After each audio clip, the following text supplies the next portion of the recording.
Guys finally day 5 ব্লগে দেওয়ালে wallpaper লাগানোর পর টেবিলের এই লুকটা যে হবে আমি ভাবতেই পারিনি। তবে হ্যাঁ, আজকের এই টেবিলটার শেষ লুকটা দেখার আগে ডে 1 থেকে এই ডে 5 এর জার্নিতে আমি কি কি করেছি বা কি কি চেঞ্জ করেছি সম্পূর্ণটা দেখতে চাইলে তোমরা এই নিচে ক্লিক করে দেখতে পারো। ইয়েস, তার আগে গাইস একটা রিকোয়েস্ট, চ্যানেলে নতুন হয়ে থাকলে প্লিজ চ্যানেলটাকে ফলো আর সাবস্ক্রাইব করে নেবে। গত আগের দিন রাত্রি হয়ে যাওয়ার কারণে আমি আমার এই ওয়ালপেপার লাগানোর কাজটা অর্ধেক করেই রেখে দিয়েছিলাম। তো চলো আজকের এই ব্লগটা নয় আমি তোমাদের কন্টিনিউ থেকে শেষ অবধি দেখাই। সো কাজ শুরু করার আগে হালকা করে না একটু পেট পুজোটাও করে নিই।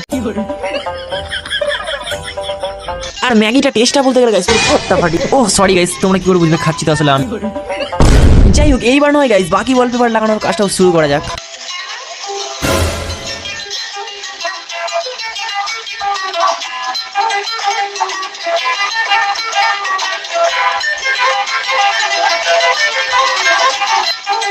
আর এই জিনিসটা গাইস লাগানো যতটা সহজ লাগছে ততটাও সহজ নয়, কারণ হচ্ছে এই জিনিসটা সম্পূর্ণটা লাগাতে গিয়ে আমার প্রায় 3 থেকে 4 ঘন্টা সময় লেগে গেছে এবং অনেক কষ্টের পর গাইস আমার এই লাক্সারিয়াস টেবিলটার আজকের এটা হচ্ছে ফাইনাল লুক।